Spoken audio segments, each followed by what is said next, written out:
Welcome back, everyone, to another episode of Biblio Files, a show from the Ann Arbor District Library in Michigan that's all about books. Each episode, we spend a few minutes talking about one book-related theme, and this time we're looking at horror. My name is Christopher, and I'm joined as always by Amanda and Lucy, and we have a special guest today, Audrey. Hi. So, Lucy, what did you pick for us? The book that I picked for horror is called Come Closer, and it's by Sarah Gran, and it is a very short book. It's 168 pages. It was written in 2003, and it is about a woman named Amanda and her husband, and they are in their early 30s. They're successful. They have this beautiful loft they've just renovated in sort of a maybe newly gentrified area. She is a successful architect. And then these things start happening. It starts with like knocking, tapping sounds in her house. And they think it's a mouse. They're looking around for it, but her husband does notice it only happens when she's there. And then some other things sort of start happening, like she starts smoking again. She has this sudden urge that she doesn't even feel as like her urge, she's just compelled to do it. And she sends this, her boss gets this really obscene memo from her, which she didn't write. She's like, no, here's the memo I wrote. Just weird little things are happening. She and her husband are starting to like butt heads a lot more. And at the same time as this happens, she starts dreaming about this imaginary friend that she used to have. But the imaginary friend looks a little bit different and tells her name is Nama. And then Amanda orders a book on architecture. And what comes in the mail instead is a book about demons, with this checklist of are you possessed by a demon? And she can answer actually like a couple of the questions, hearing weird sounds, like you're doing things you don't remember, you have these urges, but she thinks those can sort of be explained away by other things.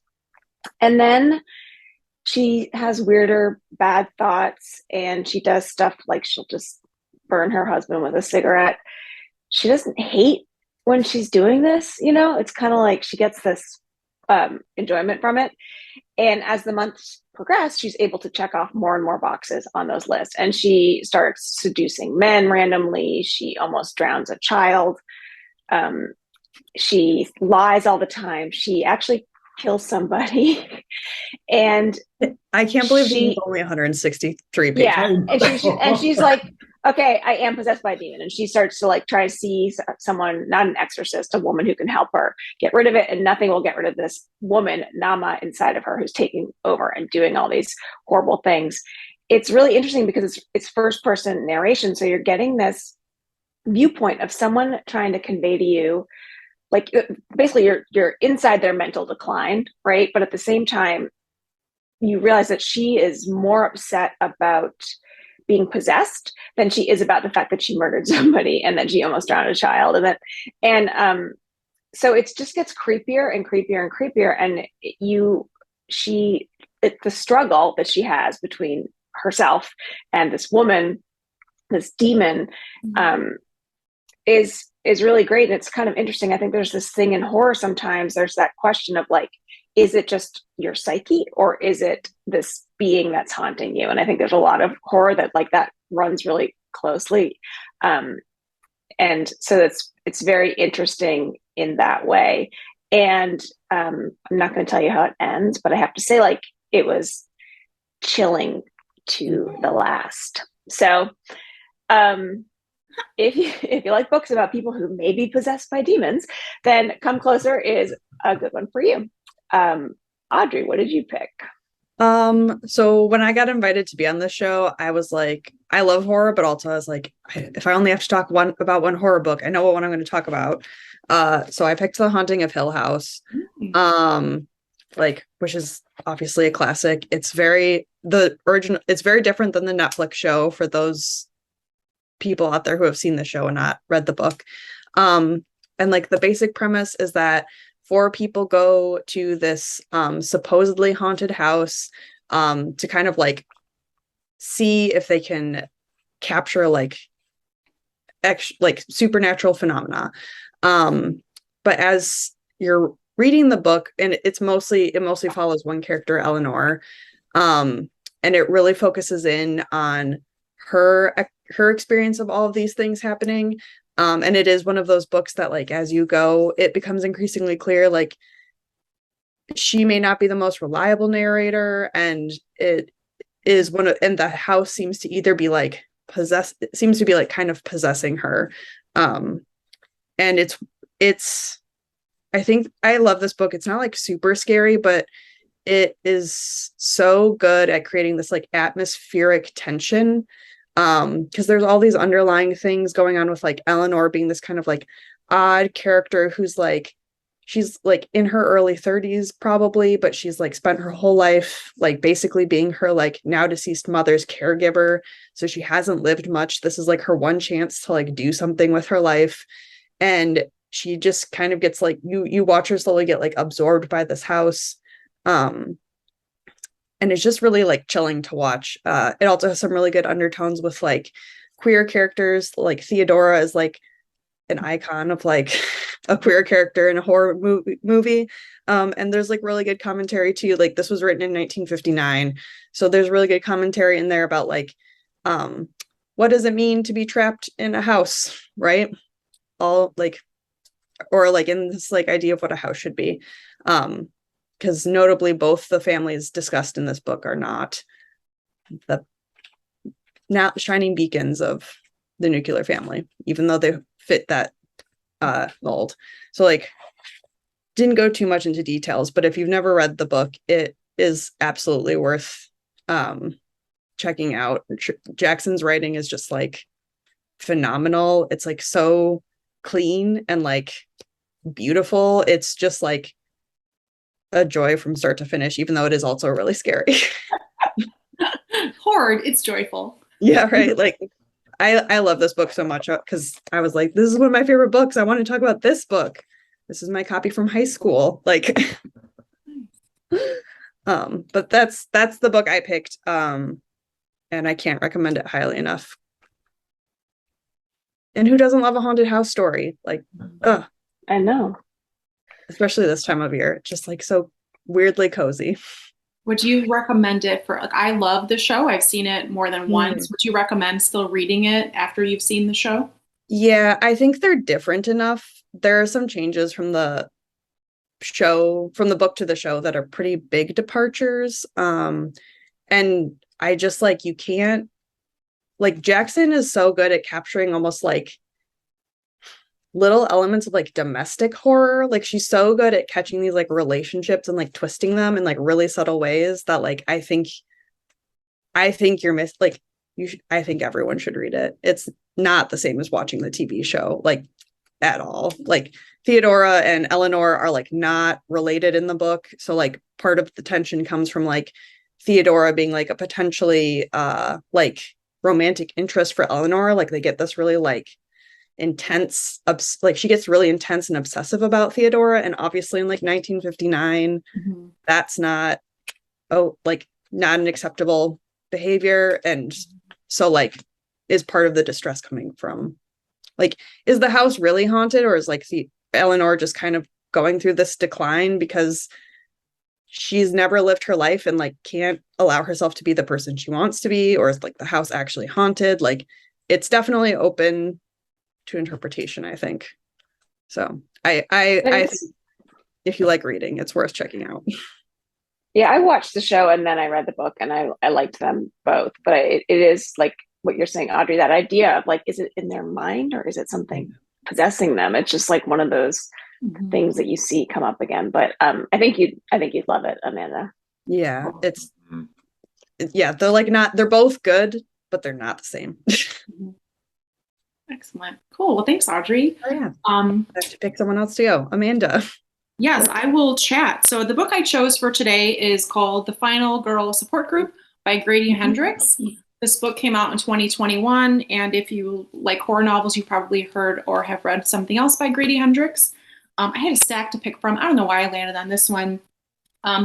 But in certain kinds of books or movies, if you have a massacre and there is one lone female standing, we call her the final girl. And there have been many final girls in books and especially slasher films across time that we know.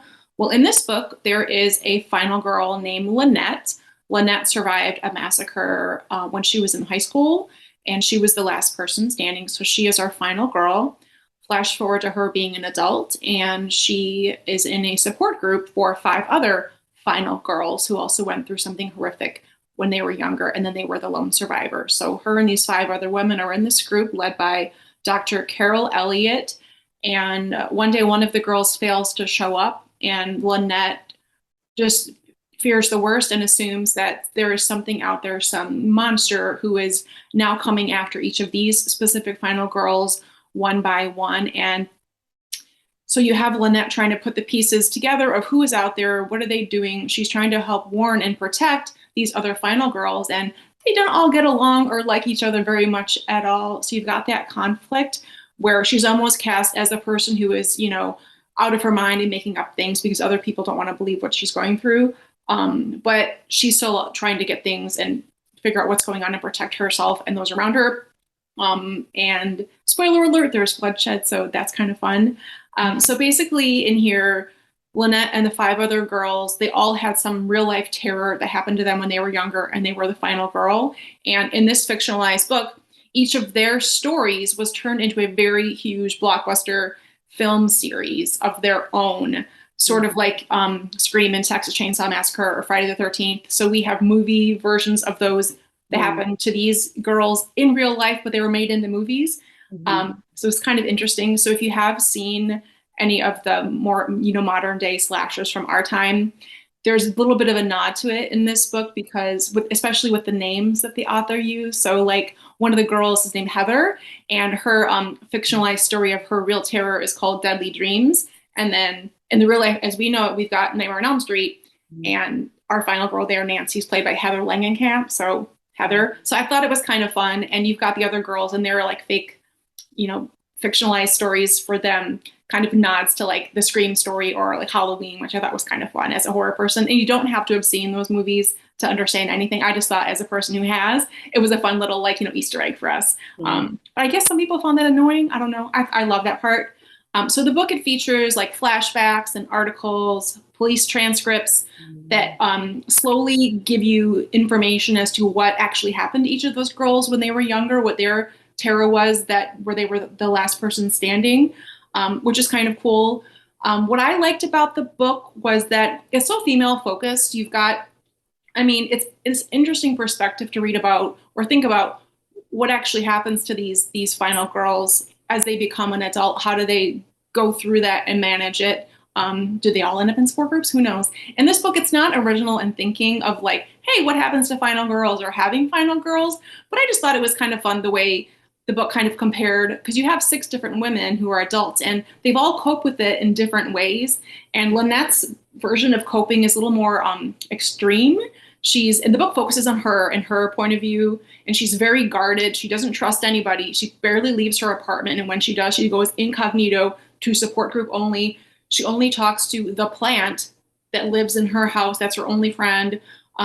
She has a huge stockpile of weapons. She's got money and fake ID. She's ready to go on the run. So when you have her reaction and planning and thinking, it's very intense. Like her point of view is very intense. So it ends up being sort of this page-turning thriller.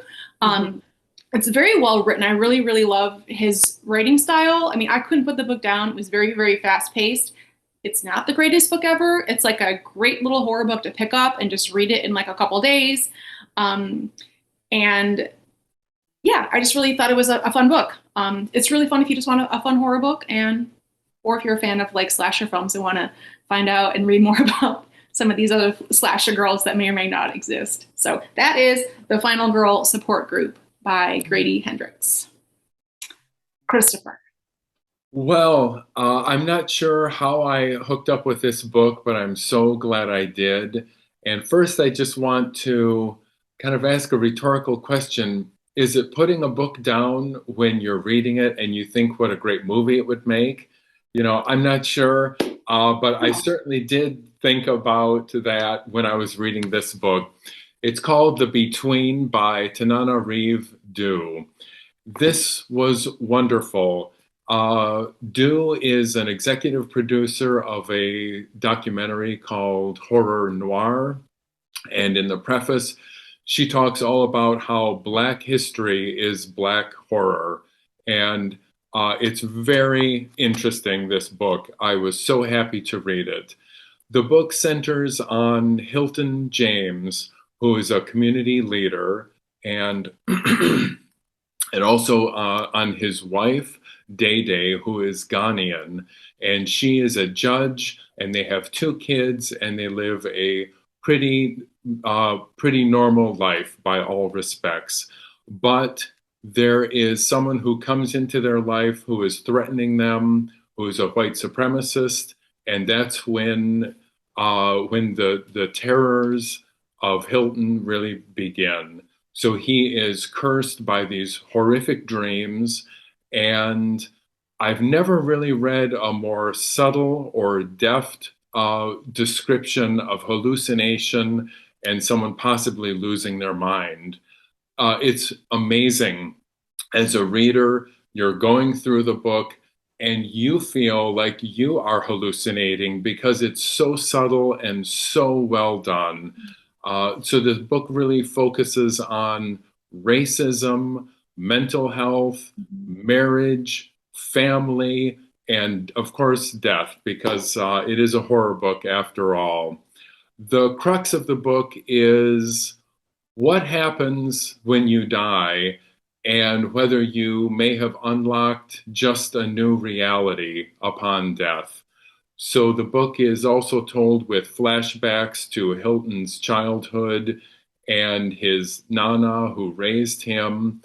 It has some it touches on mythology from other cultures. It was really a wonderful book, and it's a very quick read. You know, I think horror as a genre is sometimes looked down upon as not having any as not having anything to tell us. But the more I read horror and the more I watch horror movies, I feel like it is just full of interesting things to say about society and people and life and everything. So that is definitely what I found with The Between by Tananarive Due. I think that just about wraps up everything I wanted to say about this book. It I don't want to tell you the ending because that would be a shame. Mhm. But it was a very quick read. Does anyone have anything else they'd like to add for today? Okay, well, I usually forget to do this until the very last minute, but I want to thank Audrey for being our guest today. It was wonderful to have you on. And until next time, you bet. And until next time, happy reading.